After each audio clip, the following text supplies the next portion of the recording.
Everybody, Small Business Talk with Jerry. I'm Jerry. We are here today with Andrew Bergan and Jordan Carillo. We are going to be talking about Adon Media Management tonight. So again, I'm Jerry. Andrew, tell us a little bit about you. So I'm Andrew Bergan. I'm the co-host for Jordan today. I run a siding and remodeling company. We do windows and doors.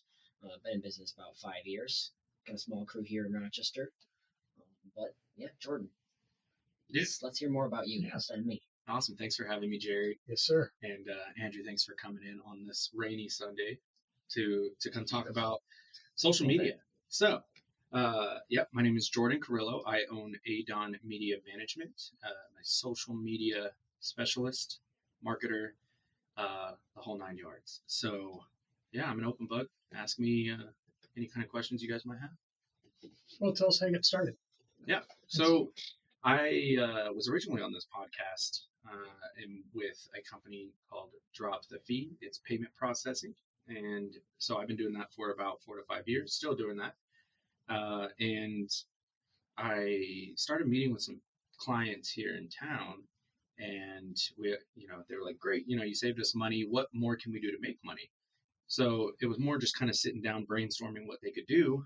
And, we went over what are the different ways that you're attracting your customers here in Rochester. And they'll say things like website, billboards, radio ads, Google presence, paying Google ads, things like that, right? And then well, you're pretty covered in all of these different areas. What are you doing on social media? And it was always just blank stares. Nothing. Like, why? Well, I know it's important. I know I should do it, but 1, I don't have the time.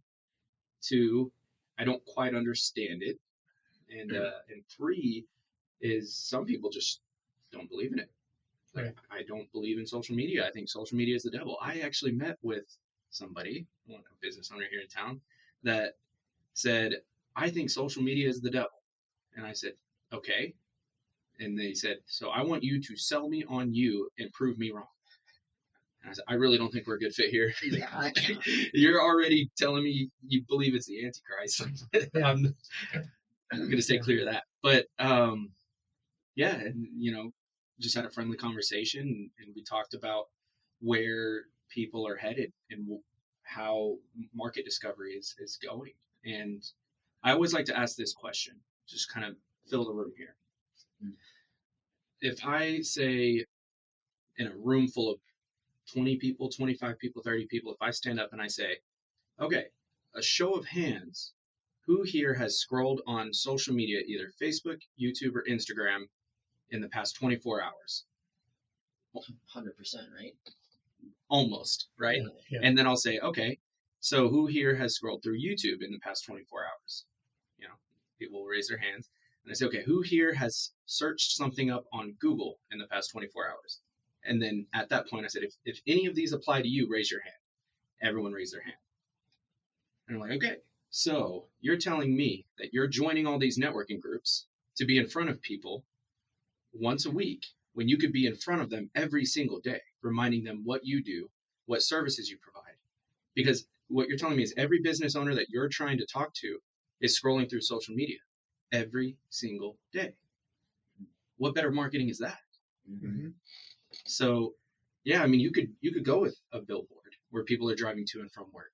But how do you know the billboard works? How do you know what you put on there is captivating people? Do you have something that can track those analytics? I don't know. I don't work for a billboard company, but I'm going to say that's going to be kind of hard. You can judge it based on how many people are driving through that area, but is it visible? So, so how I started was I was like, okay, well, I'm going to test this out with a couple clients. Charge very little, right? And we'll see how it goes. And the more and more I did it, I started perfecting my craft, tracking different analytics, and we can dive into that as well. But I started seeing an uptick in the amount of sales, the amount of calls, saying the presence. Hey, I saw you on social media, X, Y, and Z platform, right. Which funneled to calls. So, yeah, it grew from there. Well, and you have to get into the science of impressions also, right? Because obviously impressions are important, and you I think social media can very easily be that last impression needed to spur the call. Mm-hmm. But even on social media, it if it's the first time someone's seeing you, unless you have some groundbreaking service, product, special, sale, whatever, that first impression is exactly that. It's a first impression. Mm-hmm. But you got to start somewhere. So if you're starting on social media or you're ending in social media, an impression's an impression. Mm-hmm. And the people that, there are a lot of folks out there that don't like the time that social media wastes, Mm-hmm. because, like you said, scrolling. How much of us, when we're all in the room raising our hands, because I'm one of those guys that's going to raise my hand. It's like, ask me if I scrolled, hand goes up. Were you productive? I'm just going to kind of, now, did I see things that I may want to buy? As a business owner, me being on Facebook isn't very productive viewer. But my clients, that's a whole different ballgame. And if you're on the radio, if you have that billboard, if you're on television, which, look at the dollars spent on all of these things now. But the word of mouth, the networking groups, the word of mouth, it's an impression, So, but the thing you can, in my opinion, where I like the social media side of things, if I'm driving on the road and I hear your radio commercial, right, and it's something impressive that I want to get involved in, I can grab my phone, I can play with my phone while I'm driving, Mm-hmm. And try to find you and call you. If I see the billboard, I can do the same thing. If a friend of mine tells me something in a conversation, but when I see on social media, I can literally engage with you right there. Right. Whether I'm clicking on, I'm touching something on my phone, Mm-hmm. And I can engage with you. To me, that's something that none of the other mediums have. Mm-hmm. So that's pretty impressive. And and you and I have known each other for a while, Mm-hmm. and I really keep tabs. Honestly, I love watching as you grow as an entrepreneur and the things you're doing. Mm-hmm. Um, and of course, we travel in a lot of the same circles, so I know the people that you're working with, Mm-hmm. and I watch you take these entrepreneurs completely out of their comfort zone Mm-hmm. and do something very cool with it. Right. So it's one thing to, any of us can, especially now with AI, I can have a graphic made, an ad, Right. and I can slap it on Facebook. That's not what you do. No, and I do want to touch on that. Let's talk about that a little bit. So you're talking AI content creation and editing here. So or I hire a designer. With one of my companies, I have a designer, so I don't have to use AI. I can have a graphic, a sale, a flyer, right, whatever, made. But point being, it's still, most of that stuff's pretty generic. Right. What you do is way different. You said it exactly cool. there. It's generic, right? Yeah. So it's not scroll stopping. Right. And that's what people fall over the board, I guess, per se, is they say, okay, everything we do is custom. So these AI graphics, unless a client sends it to me and says, I want to post this, I'll recommend not. But actually, Facebook and Instagram, the Meta platforms, can tell if it's AI, Sure. right? And so I'll go on to Meta Business Suite and I'll see it'll mark it as AI, generated content. And when you look at generated content versus original content, the exposure is drastic. Now, these platforms claim they don't limit reach based on whether you used AI to edit it or not. But I work with this every single day. I track these analytics every single day. I would rather have an under-edited photo posted than something that looks mass generated or AI prompted, especially if you start running ads on it. Your post is going to get labeled AI generated. Imagine what that looks like if you're a construction company. Right. AI generated photos for a construction company. Right. Talk about completely discrediting you. Yeah. So utilizing AI in what I do when it comes to editing, very, very limited. Very limited. If not, just use it as a prompt where it's like, oh, that looks great. Now I'm going to go and recreate this by myself. Mm-hmm. Right? I'm going to create every image on this. Every text, every word is all going to be custom. So one, you can extract it and reuse it later. Right. Mm-hmm. But two, to limit that AI exposure on these platforms. Yeah. That's like a breath of fresh air, because anytime I see an AI generated anything, I get kind of the ick. Because I look at it, I'm like, that took somebody 10 seconds that was just getting blasted out. But that point about being able to extract out the key things just to get your creative juices flowing, Right. it can sometimes get you over the writer's block. Right. Yeah. So,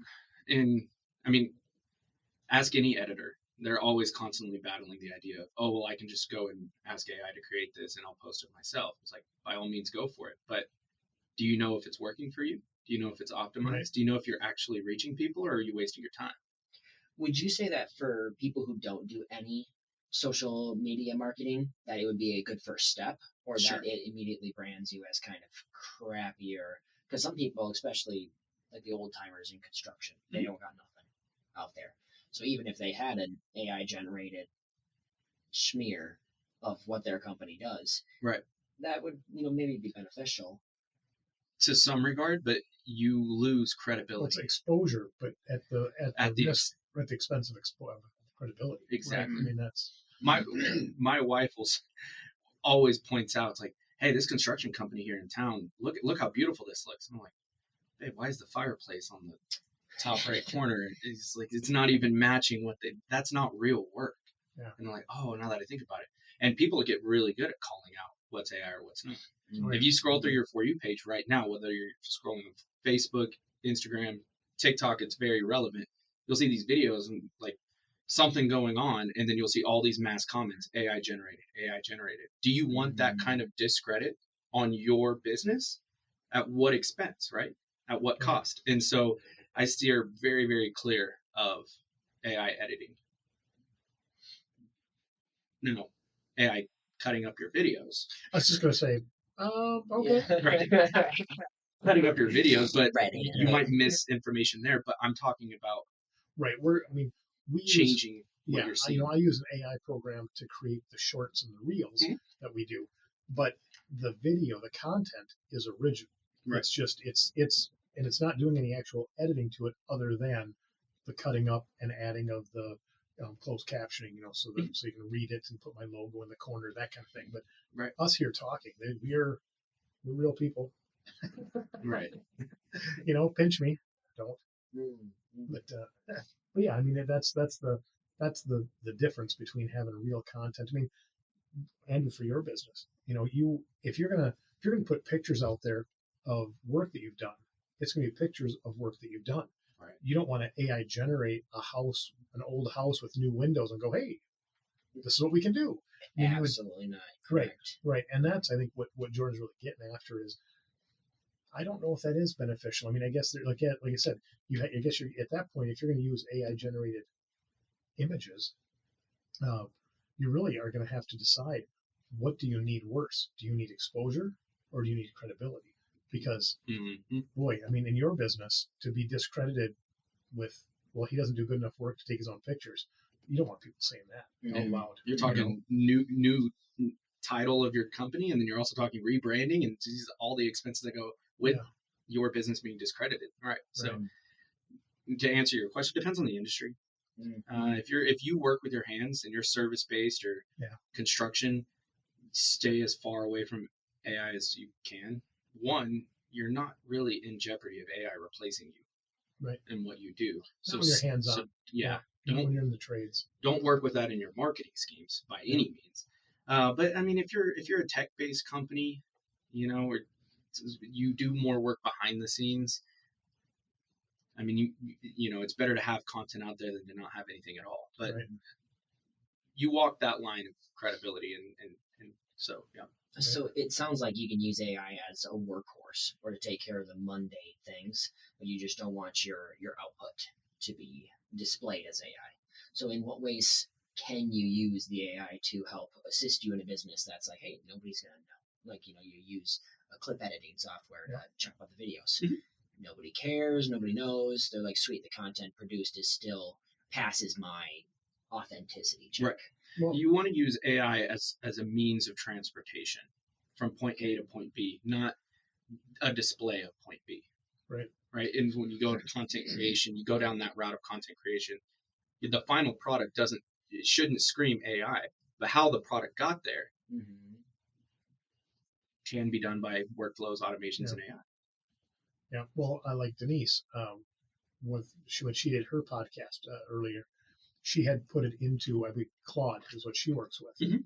She put it into Claude, and it was a little over an hour podcast episode, and it turned into like a 12.5 minute um, summary. Mhm. But the summary was a woman and a man having a conversation about the podcast we did.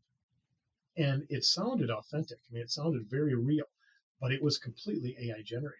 And Mhm. she just literally fed our podcast into it, an MP4 of her Mhm. podcast.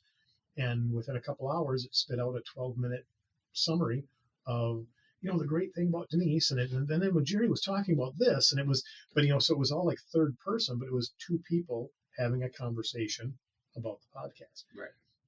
There again, that was kind of neat. I mean, in this, because you lost the personal end of it, obviously, that we're getting here.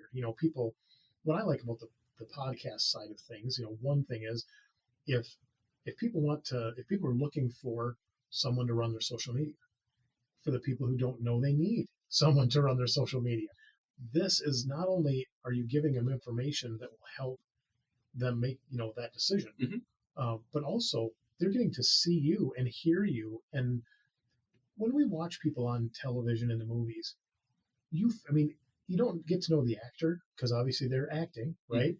But you feel like you get to know the characters they're playing, like it's a person. I mean, and this is no different other than, it's different in the fact that you are the person. You're not acting. You're not playing someone else. I mean, you are Jordan Carillo. You do own Adon Media Management and Adon. I keep saying it wrong, but this is what you do.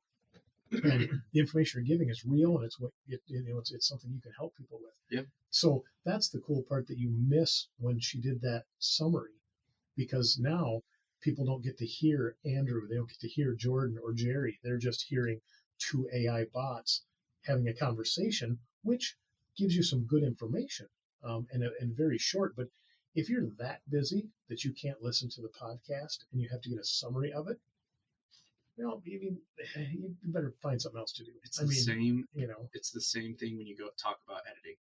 So if I were to record a talk or a podcast for an hour and I were to throw into a clip generator, I might miss key points. Right.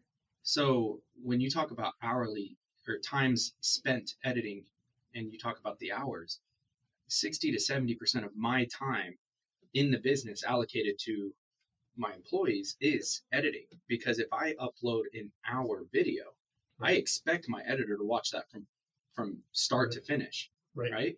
And when you ask AI to clip up your videos, you may miss hiccups or laughing moments because it considers it jargon or cuttable, right? But some of those moments are the most real, authentic parts that you need to have shown on if you want to camera. make that connection with your clientele, with your potential clients. Exactly. Yeah, absolutely. Yep. It's authentic. Use AI as a guide. Do not use it as an all-knowing being. Right? It's not at that level. Don't treat it as such. Yep. I'll send you a Don't link. let it replace you. I'll send you a link. A good friend of mine, Todd Hansen, he's been on here. He owns Compass Carts. Yeah. So anyway, he's had a podcast a while back, but he just released a book. It's coming out on paperback on Amazon. It's supposed to be out this week. And it's exactly that. His talk about how to utilize AI for your business and how not to utilize AI, how not to let AI hurt you. Because he's an inventor. So his is more about for inventors, creators, than it is for entrepreneurs in general. But I haven't read it yet, so I'm excited to read it. But I just saw he's putting out. He had his proof copy in his hand and put a Facebook post out today on it. So yeah, so I'm excited to read that. But yeah, he's big in AI. He's done a lot of research and his daughter works at a university in Illinois or Indiana. Todd, don't hate me. I don't know which one it is, but he went through her class, and he came back it's crazy the stuff that he's accomplishing now, and so it's fun to work with him. Right. You said something in the beginning of the podcast that really struck.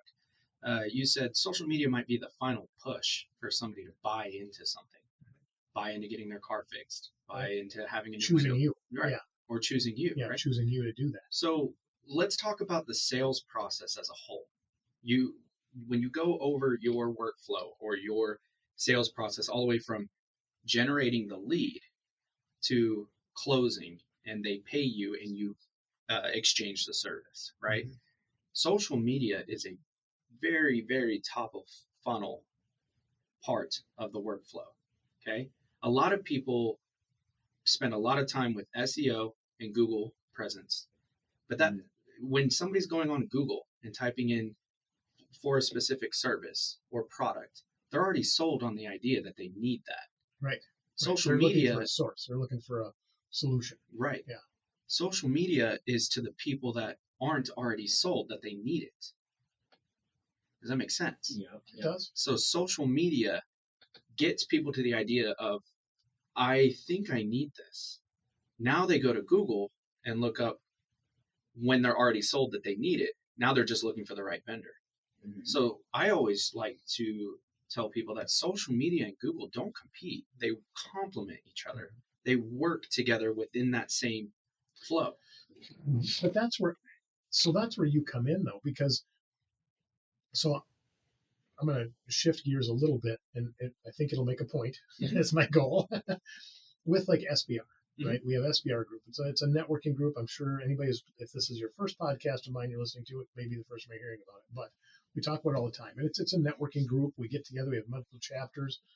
But what I try to explain to new members, when you get in a group, and so let's say there's 20, 30 members in your group, um, Andrew, we'll pick on you. When you come in, because you're new to the group, you're fairly new. So when you come in, you're in a big group. We've got 33, 34 members, something like that. And so in the beginning, your first few weeks, even maybe your first couple, 3 months or more, you are there giving a commercial about your business, and you're trying to sell your products and services to the people in the room, Mm-hmm. right? You are trying to capture Or to get them to 33 refer you to people they may know. That's the goal. That's not how people do it. Right. You're getting ahead of me, because that's not how it works. Mhm. I mean, it should, but the goal, it's a referral group, so it's there to refer other people. But when newbies come in, they give commercials. They ask for the sale. They're in there telling people what we do, and they're asking for the sale. You're trying to sell windows and doors to the people in the room. When the magic starts happening is you get a few weeks, a few months down the road. Some people take longer than others to figure it out. When you start talking to the people in the room as if they were your sales team, not your clients. Mm-hmm. When you start doing that, and they start thinking of themselves as your sales force, and they start talking to people outside of the room, the magic happens when your phone rings and it's like, hey, Jerry at SBR told me to give you a call. You do windows, right? Will you do them in Racine? Is that too far away? Come to Racine. But when I buy windows from you, that's great. It justifies the place that you've taken within that group, and the money you've paid, the time you're spending, the real expense that comes to you, whether it's money or time. But the magic doesn't happen when I buy a window. The magic happens when I refer somebody that's not in that room to you buying the window. So to your point, you're not wrong. That's exactly how it's supposed to work. But you show me in any of the networking groups like the BNIs, the Grapevines, the SBR groups, you show me a brand new member who walks in the door and asks for the referral, truly training people to ask for referrals for him or her. That's a person that's new in that group, not new to networking groups. Right. That's someone who came from a BNI and now he's an SBR, came from SBR and now he's over here. That it's someone that's been down that road before and understands how to make the magic work. Right. And so where I'm going with that whole long story is, for you, are people using social media correctly? Because again, people go out there and just ask for the sale, and they're acting like, well, I have what you need. But shouldn't they be acting more like, do you need what I have? You're exactly right. That's the difference. You're exactly right. And I see it time and time again. You can be a healthcare professional and you're speaking in a whole bunch of jargon that aren't layman's terms. The average buyer has no idea what you're talking about. I'm working with a diagnostic imaging company right now, and he's going over, we can do this and this and that, and this is our target audience, and A, B, C, and D. And I told him, I was like, okay, when we start working together, I am going to have you rephrase this over and over and over again. Yeah. because what you are saying is talking right over my head. Yeah. The average person watching the video is going to scroll because they just don't get it. They just don't understand. And nobody wants to feel dumb. Exactly. Nobody wants to feel dumb. Even if they need what you have, Yep. they'll scroll past you if you don't make them feel comfortable. Right. You know, I had a conversation with a good friend of mine. He's in sales. And he was having a bit of a struggle with how to generate leads. Mhm. Every business he's been in the past, his phone rang, and then he would sell. Mhm. Well, again, he was playing the Google part, right? Right. The phone rang. Well, if your phone rings, people don't call you about milk, right? I mean, No. if your phone rings, they're calling about windows, doors, siding, home improvements, right? When your phone rings, people are looking for a way to get marketed. I mean, they want some solid marketing. They need some advice. Mhm. And so that's a much easier sale when you come to my house, and ask me to help you. Right. When I have to go out when you got to start walking and knocking on doors, whole different ballgame. And the conversation that we had was like, well, like if you use an AI scraping system, to try and find people, I said, who would you scrape? And he's like, well, and kind of went on business owners that need IT, blah, blah, blah. I was like, okay, I see where you're going with that. Mhm. Business owners spend the money. They sign the check, right? They have the final say in where the money goes. Right. But I said, me as a business owner, now if I'm a mom and pop and I'm a one-man show or I've got 2 employees, I still may not understand marketing, but I know it has to be done, and it's going to fall on my shoulders. Now, when you look at, I have a fair amount of employees. I don't always have to deal with that side. Mhm. So at the end of the day, I write the check, right? I make the final judgment on whether it happens or not. But marketing to me personally, is that really your best strategy? Because you need my guy, whether he's an official IT guy or not, Mhm. but whoever in my company that's managing IT and struggling with it, that's who you need to talk to. Mhm. Because what are they going to do? They're going to sell me out. Right. You don't have to sell me.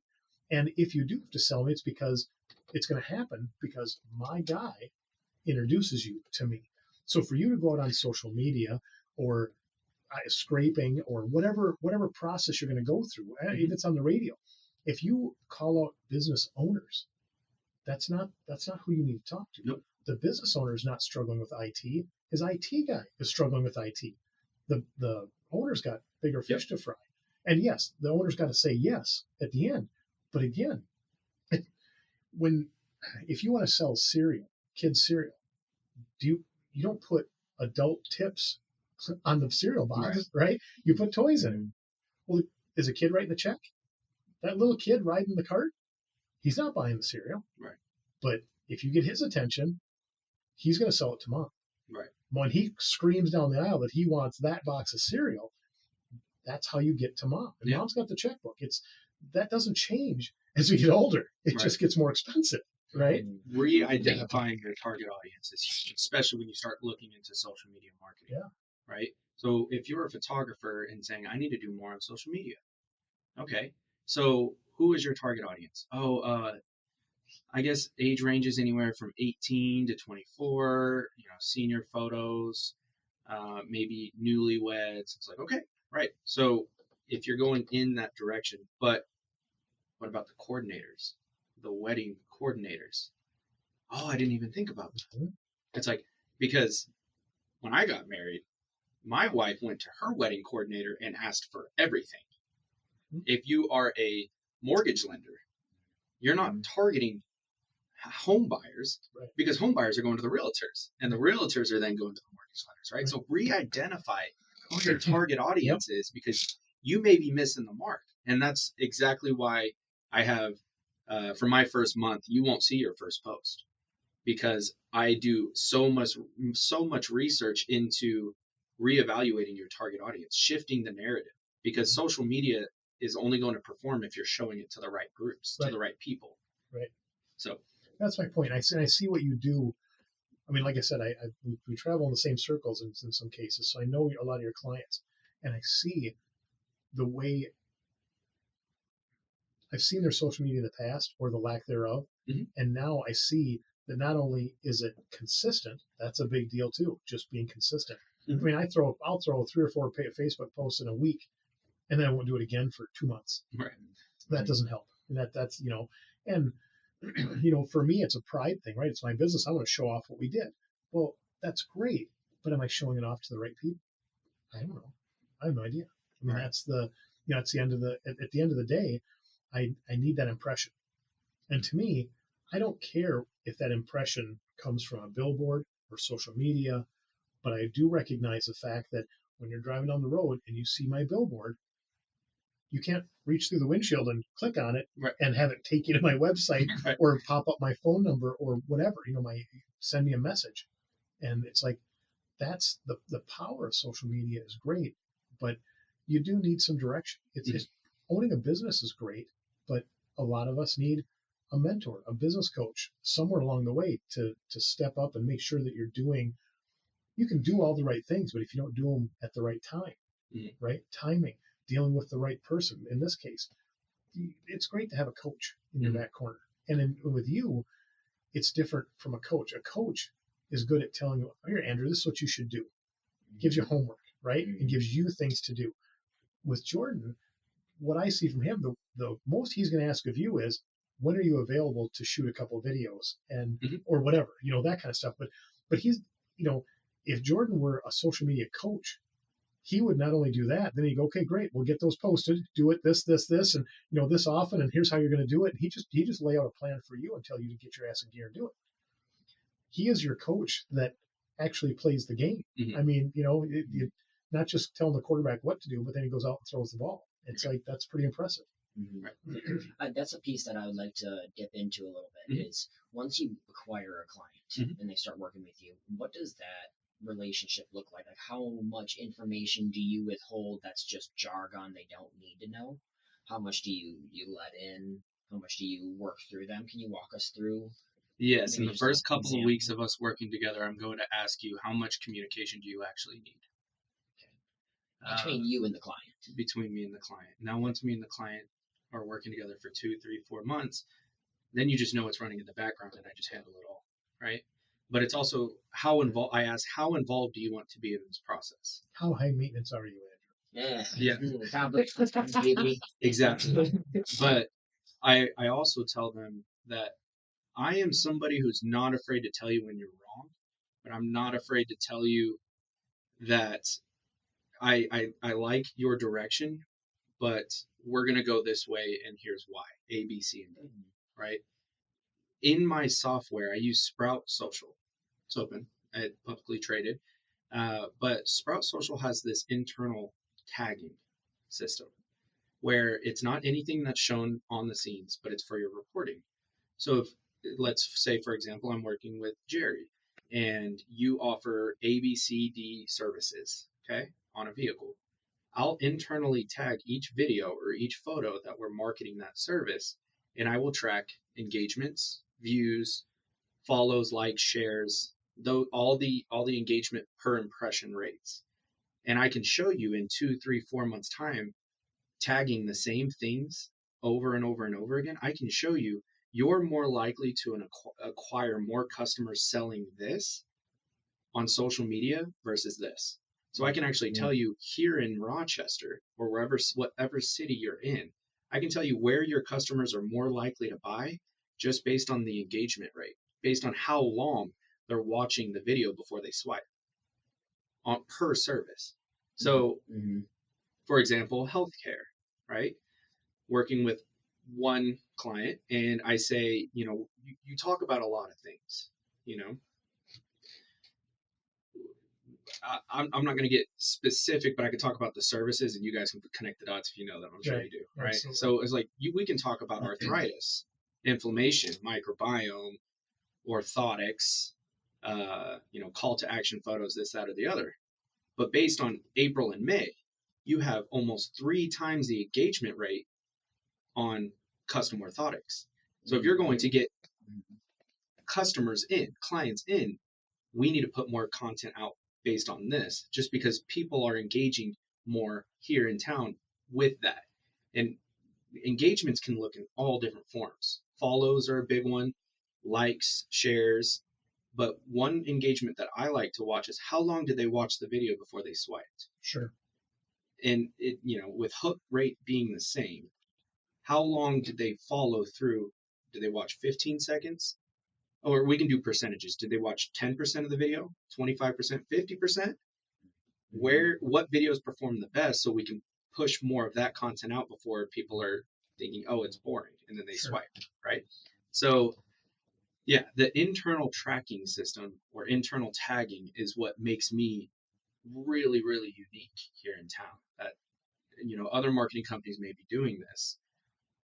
All the clients I've been working with, I provide way more numbers than they're used to, right? Mm-hmm. So I can give you measurable growth, because with marketing, you need to know what's working and what's not. So I'm constantly running tests. I will tell someone up front, you're not always going to see a solid trajectory in results and reporting. And us working together for the first 2 to 3 months, you should see a massive incline, especially if you haven't been posting. But you are going to get dips. You're going to have times when engagement's lower, followers are down, right? What do we do to bounce back? Well, that's where that internal tracking comes in. And I could identify where the problem is. Oh, we shifted here because we covered too much of this. People aren't engaging in that. We need to go back here. And so I'm not afraid to point that out in reporting and say, we missed the mark here and here's why. So now we're going to bounce back. A lot of marketing agencies will only tell you the good. They're not going to tell you where things can be improved. And so a lot of my systems are built that way to be able to bounce back. I think that's an easy sell on a lot of your customers too, because this last year and a half, that's been one of the things that I've been going through is I could take and just pour in hard work and effort into the business, and that gets you places. Mm-hmm. But if your trajectory is hitting 9 out of the 10 targets, when really you need to be laser focused hitting one of the targets, you need stuff that's measurable, stuff that you can actually see and just bounce off of. Because even if it's just information, it gives you what you don't do and what you do. Right. And so I'm sure customers love that aspect of your business just right there. Mm-hmm. Yeah, I have very, very advanced reporting. I can even plug 3 or 4, 5, 10 of your top competitors into my software and track their analytics. Mm-hmm. And I can measure how you're performing against them and show you, are you growing faster than your competitors? I can plug in your company, and then let's say you give me your 3 of your top competitors. I'm going to do some research in my strategy, and I'm going to say, you need to look out for this person. Oh, they're nobody. They're a small guy. And it's like, they're growing 5 times faster than your company is. Mm-hmm. What happens in 1 year, 2 years, 3 years? Right. Now you're losing significant business, and you're already way behind because you weren't aware of the little guy that is now a multi-million-dollar company in 4 to 5 years. Mm. And has outgrown and outpaced you. So it's good to have a competitor analysis breakdown and reporting to ensure that you're still growing at a measurable rate, but also being aware of the new guys in town that come in and really rock your world. Yep. No, that's impressive. That's because it is hard when our business, we've been at it for 23 years. So we've seen, a lot of them come and go. Mm-hmm. And it's, some of them surprise you, mm-hmm. And you look at, there's some really good guys out there, new, and they spent a fortune mm-hmm. to get started. And then you bring an employee over from them or something, or vice versa. Or we actually had one employee go to another one. He's just like, boy, the nut he's got to break every day. It's stressful. Mm-hmm. And you've got to find work. And I'm like, well, some days work's just not there. Mm-hmm. If you bring me, you take good care of your car. You bring me your car for an oil change, it likely just needs an oil change. Mm-hmm. It doesn't, Now, the old guys, every car needs something. If you look hard enough, every car could use something. Mm-hmm. Is it worth calling and saying you should drop a few $100s on this? So many times, it's not. It's right. not. And when you have a slow day because the cars that came in look great, you have a slow day. When you spend a couple $1 million to get your shop up and running, you have no real name out there yet. All of a sudden, you can't have those days. Mm-hmm. If every car has to have something, And that's why the industry has such a poor reputation, because all of a sudden guys are like, well, you'll hear them saying, well, if you were at the dealer, they'd recommend this. It's like, okay, so is that the set of rules you used last week? Is that when it was busy yesterday? Did you use that as your criteria? If you're changing your criteria constantly just to fill the day, it's like, oh, you take a guy, really good people can get turned in a hurry when they start going broke, and so many people overspend, so it's, you need those clients. You need, in the service industry, getting the phone to ring is important, but there's also that point of, I mean, Andrew, you're going through this right now with employees. I mean, when you're short a person, there's only so much work you can do in a day, and you've got, and so now you've got to maximize on that, but you can't, because you're busy right now.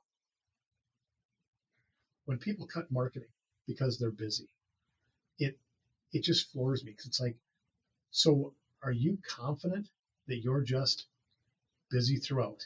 It's not going to go away, right? The rest of your life, right? The rest of this business is just going to be rock solid. It's like that. It's possible. It's not very likely, and you let that hopper run dry, that takes forever to fill that back up. I mean, in the old car sales, people would work all month, and then they'd sell 3 cars at the end of the month, and they've been focusing so hard on those 3, tough customers, that now they don't have anybody else in the varying stages of looking, curious, interested, purchasing. Now so now you got your 3 car sales, and you just start out, and then you just look around, there's nothing in the hopper. It's start all over. That's a poor place to be. You can't let go of marketing. Marketing is not a faucet you turn on and off. Right. And that's where people get it wrong, and where they mess up. One, keep talking about the little guy in the room that's going to creep up and outpace you in 2 to 3 years time, where you thought you had a retirement plan, and now you lost your entire business because somebody outworked you. Right. And so where I'm going with this is, marketing is not a faucet you turn on and off. Are you guys familiar with SEO and GEO? So that you had mentioned that earlier. So a little bit just from what you'd said, but when you first said GEO, it's like, no, I had no idea. Right. Yeah. If you are listening, look up GEO on your phone. Just go in. Be careful, internet's a dangerous place. I don't know what else you're gonna find. Just look up and say, what is GEO? Not a lot of business owners have heard about this. No. Well, one, not a lot of marketing companies are pursuing this like they should, right? I want to make this clear that I am a social media specialist. So before I go down the route of SEO and GEO, I understand websites, I understand automations, CRMs, different forms of marketing engines per se, but I am the neurologist that the primary care provider recommends. So you go to your general care provider and you say, I have this symptom. That's your marketing company. And the marketing company is saying, the issue that you're having right now is you're not getting enough lead gen flow and presence on your social media platforms. So I recommend Adon Media Management. Work with them. So a lot of what I do, a lot of marketing companies can work with me. I work with web developers all the time with each different client, because I am a specialist in this area. I can provide very, very great insight, top of funnel lead generation to then push towards your website and conversions. But I want it to be clear that I'm not going to go out and build you a website. I'm going to recommend some of the best companies that I think are best for that. I do social media. That's YouTube, LinkedIn, X, TikTok, that type of content. Okay, so let's go into SEO and GEO. A lot of people know what SEO is, search engine optimization. Type in a few keywords and you pop up on Google, right? GEO is generative engine optimization. It is what refers companies. It is what AI refers companies. So a lot of companies like Facebook and Instagram have Meta AI. And people are typing in, instead of saying car mechanics near me or car specialists or whatever kind of words or jargons you're looking for, yes, SEO is going to capture those keywords. But what GEO is AI saying, where people are typing in is, hey, my car just broke down and it has this weird engine noise towards the front. What should I do? Or what companies around me can fix this? Like mini diagnosis. Yes, exactly. And then instead of just referring companies, AI is going to speak to you and say, judging based on what you're hearing, this is most likely the culprit. Boom, boom, boom, boom. But those sources on whatever platform you're using is pulling that from different platforms. Right. So if you are, what I'm doing for my clients right now is looking more into how do I get Facebook and Instagram Meta AI to recommend your business? Because the modern day buyer will type something into AI, ChatGPT, and say, who should I use? And whoever ChatGPT recommends, they go into those companies. So you're not looking at SEO anymore. You're looking at GEO. How do you get your business to be referred by ChatGPT, Gemini, Meta, those sorts of platforms, Copilot? Yeah. Do you have any stats on like how much that's taking over in comparison to SEO? Has it already gotten to the point where it's like 50-50? So GEO is still relatively new. AI itself is still relatively new. So you can really only go year by year reporting. And what Sprout Social is reporting, they're the leading national researchers. There's other companies that do research into this, but Sprout Social is reporting that social media platforms are beating Google's market share, searching, and discoverability by 60+% from 2025 to 2026. What does that mean? Your business is being discovered on social media 2 out of 3 times more likely than Google. People are typing in on social media more than they're typing in on Google. Right. So if you want to know where your marketing focus needs to be, it shouldn't be so heavily one-sided Google when your target audience may not even use Google. I can completely bypass Google. I can take somebody directly from social media to your website without ever interacting with Google. I can put your website link on a post. Somebody clicks that link, they never even went to Google, unless they have Google as their backend on their phone where it's, defaulted Google Chrome, right? And you do end up going through Google.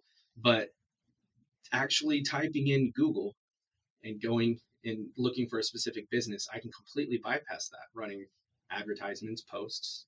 Sure. So this may be a no-brainer, but like it sounds like you advertise for leading businesses to clients. But it also sounds like there's another service. You could lead businesses to hiring people, to finding people who are looking for work. Mm-hmm. So technically your operation, your business could maybe do out things like Indeed or ZipRecruiter, because if somebody's scrolling on there and they want to find work, could they funnel through you, or could a business owner use you to find people who are interested in working for their company? Exactly. Yeah. Not only looking for new hirees, but also say you ran 5 interviews today. You're hiring right now and you ran 5 interviews. What do you think those interviews are doing when they get home? They're looking into your company. Mm-hmm. Okay. They're going to look you up on Google. How are your Google reviews? Your website. But they're also going to look you up on social media. If your last post is 5 years ago and I'm getting brought on as a sales rep, that's like, oh, I don't know. This seems like kind of a dead company, right? Like, how hard is it going to be for me to actually sell this product if their last post is 5 years ago? They almost look outdated, irrelevant. Optics. Right. Yeah. So huge thing in your business, and very important. Right. So not only can you look for new hires, but also the ones that you are offering the jobs to, are they accepting your position? What can strengthen your visibility, your credibility? Yeah, I come from a smaller town mentality, and all the construction workers around, kind of like a mom and pop shop type operation. Then once I came up to Rochester, you start seeing that people have a polished website, they have a polished business, all of their trucks are new, and they have decals. And it's like, that is such a foreign concept, but the second you start realizing that it's like, hey, if you show up in dirty work clothes to the front door, leaves a much different impression than if you show up polished, smelling good, Right. notebook in your hand that looks professional. You don't want to pull up. You know what I mean? In the construction is you don't want to pull up, lifted up F-350 that's you got $100,000 worth of accessories on the thing, and it's just. But you don't want to show up in a rusty old turd that's making noise and leaves a puddle in the driveway either. Yeah. You have to look professional, right? You have to have balance. You don't want to roll in there bawling, But on the same token, Mhm. you don't want to go in there looking impoverished either. You know. It's just a funky concept to think about with your hirees as well. You want them to be getting into a company that they feel proud to want to go and work for. Mhm. Other than those two avenues, leads and hirees, is there any other target that your business goes for? Any other avenue? Seems like Yeah. business leads are huge. Yeah. So one of my clients is actually making money on social media now. So after you reach a certain point of recurring engagements, followers, people continually coming back as if it's their favorite TV show, the platforms will start to pay you based on the engagements that you're getting regularly. So yeah, and as far as alternative revenue streams, YouTube and Google pay the best. But yeah, you can make money on Facebook, going live on TikTok and getting gifts sent to you, right? Or stars on Facebook. Yeah, there's alternate ways that you can make money as a business. That's cool. Yeah, directly from the platforms paying you or people tipping you in gifts. Adon Media Management pays for itself once you get to the higher echelons. You might have to be really good at what you do, but no, you're exactly right. I get asked all the time. So I am marketing to business owners, and one of the main questions that a business owner has is ROI. Mm-hmm. I'm spending X amount of dollars. How do I ensure that it's going to pay itself out? Okay. Internal tracking, reporting, and consultation weekly. But also, I embed what's called meta pixels, and it takes tracking and conversions from, say you spent $300 in meta ads this month. I can track all the way to booking a form and filling out an appointment onto your website. So I have built-in tracking pixels to show you, are you getting the ROI or not? And a lot of that is established beforehand before you even see your first post. So how are you attracting new clients? Oh man. Referral groups. Yeah. I could do better marketing. I actually am undergoing a new website right now, a new logo. I can show you guys after this as well. Sure. But yeah, I'm doing some rebranding myself. But word of mouth referrals are the best. Improving on my website, Google, GEO, those sorts of things. So yeah, those are ways that I'm referring. But so who are you targeting? I mean, we talked about it earlier. It's like the IT guy that was having a conversation with. Like he was attacking business owners, and I said I don't think that's the right. I mean, they're the guy writing the check, but are you going to be able to urge them realize they have a problem that they don't think is a problem? Right. That's kind of like lack of social media. Do most business owners understand that it's a problem? Right. You're trying to sell them something they don't know they need. Right. If you're not hungry and you own a grocery store and you're gonna go out there and target people that aren't hungry yet. Well, do people buy groceries when they're not hungry? Sure they do. Of course we got to plan ahead. But a lot easier to sell a cheeseburger to a guy that's starving, right? Yeah. Right? Than a guy that just finished lunch. I mean, so who do you target? Yeah. So my target audience is videographers, photographers, and other marketing agencies. Those are the people that I can work with the most. Videographers do work for businesses, and then a lot of those businesses ask, hey, can you also post this regularly and track it on my social media? That's where the videographers tend to refer out to me. Sure. Photographers as well. Same avenue. Marketing agencies that want to bring their clients in improved results, want to bring in a specialist and recommend me and say, hey, we're lacking in social media, so I'm going to refer Adon Media Management to take this portion over. I work hand in hand. I don't see them as competitors at all. If I Sure. was in a networking group surrounded by marketing agencies, I would love it. Awesome. Right. Okay. So Yep. that those are the best referrals for me to have a conversation and sit down. Yeah. Awesome. Awesome. Andrew, anything else that you're kind of thinking top of mind? I was curious if there's any like new services that were being added to the company. And I could totally be like, nope, this is what we got going. Or is there a light at the end of the tunnel, something you're aiming towards that with the growth of Adon Media Management will unlock, or something that you just are like, I'd like to add this on? Yeah. So Like gutters. Huh? Like gutters. Yeah. Hey. Now you're speaking my language. yes. Other than the content creation and the regular posting and analytics and tracking, one thing that I am adding on heavily right now is geofencing, targeting campaigns, running meta campaigns, meta ads per se. Okay.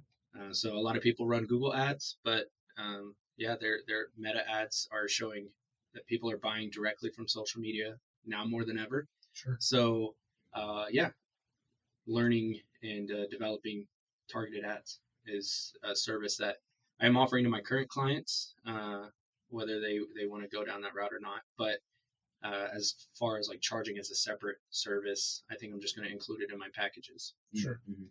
So Very cool. yeah, that's a good question. Awesome. Anything else you'd like to share before we get to the how do we find you? Yeah. No, not really. I mean, social media is taking the world by storm. I mean, people are scrolling every single day. Social media, in my opinion, is, and how research showing that it's one of the best forms of marketing that a company can do. Now, I like to mention that investing in social media is like building your digital brick and mortar, and I use this all the time. You buy a location or you build a location as an office. That's your physical location. Right. Your digital locations or your digital presence is the exact same way. You have to build it brick by brick. It's not something that's going to develop overnight. And what a lot of people do is they try it out for 1, 2, 3 months and they say, oh, it didn't work. I'm done. When you start to get to around 8 months, 9 months of consistency, you start bringing in new techs. You start thinking of a second location. Oh, man, we had highest sales ever. And if a client's telling me, oh, we had the best month we've ever had, it's like, well, we've bought into the strategy and we've built this thing. Now let's start making money, right? And so a lot of people give up on social media 2 to 3 months in. Some of your most famous $1 million influencers and streamers have been doing it for what, 4 or 5 years before they finally had their break. It's all about consistency. And when you look more into GEO, consistency is number one. So if you want AI to refer you, you got to be doing everything. So yeah, that's pretty much all I have to say there. I could probably go on and on and on and bore the listeners, but yeah, that's what it is. Okay, so for your target market, those that are listening tonight, how do they get a hold of you? What's the best way to find Jordan? Yeah. So you can look up my website, but it's under construction right now, so you're going to get the old one. But you can call me, my business line at 405-708-1841. Yeah, you can go onto my website. You can book an appointment directly on there. You can fill out a form, and I'll contact you. And what's the site? www.adonmediamanagement.com. Awesome. And you're taking new clients? Yes. Yep. Okay. I am taking new clients as of right now. So awesome. I am somebody who doesn't take on more work than they can handle. So I will tell you if I am booked out, but as of right now, yes, I am taking new clients. Okay. Right. And so a question for Andrew, how big of a range, because you're with Jordan, I mean, you can help people virtually anywhere. Andrew, not so much, right? We got to be able to drive to you and put in a window, put in a door. So how big of an area do you cover? Correct. The farther out it goes, I just have that reflect within the price. Sure. And so it's like, hey, if it's going to have to be an overnight type thing, convincing the troops is kind of like the biggest hurdle that comes Sure. in with there. Because now you're asking, hey, I want you to be away from your family for Right. 3, 7, 14 days. Right. You know, it's Right. like the bigger that gets, the more impossible it gets. 3-day, 5-day stints are acceptable. So if it's like outside of the 60, 75 mile radius, um, usually the majority of our work is 40 miles. Okay. 30, 40 Okay. miles From right Rochester. now. Yep. And Yeah. that treats us nice, but that doesn't mean we turn down. We got one out in Wabasha Sure. that I went out in bid. That one's going to be a stain out there. Sure. Get an Airbnb or something, or Yeah. camp out in the woods. What's the best way for people to get a hold of you? For me, it's phone. Okay. 507-923-7119. Text message, phone call, either or. Text message works better than the phone call just because spam calls, if you're in the middle of cutting something, you're not hearing it. But Yep. text message, I can get back to you real quick. Just a little snippet of who you are, what you want. Yeah, no. Hi, this is Pam. It was great seeing you last night.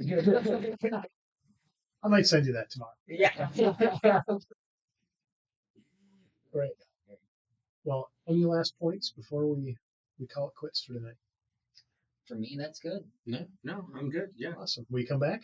Oh yeah, definitely. As things progress, as things move on. Yes. Schedule. If you own a business, schedule a business talk with Jerry. It's always fun, always a pleasure. The room's always super comfy and nice and welcoming, and it's not scary to talk about your business, or you're not going to get grilled up here and made look like a fool. So I definitely recommend, and yeah, see you at SBR.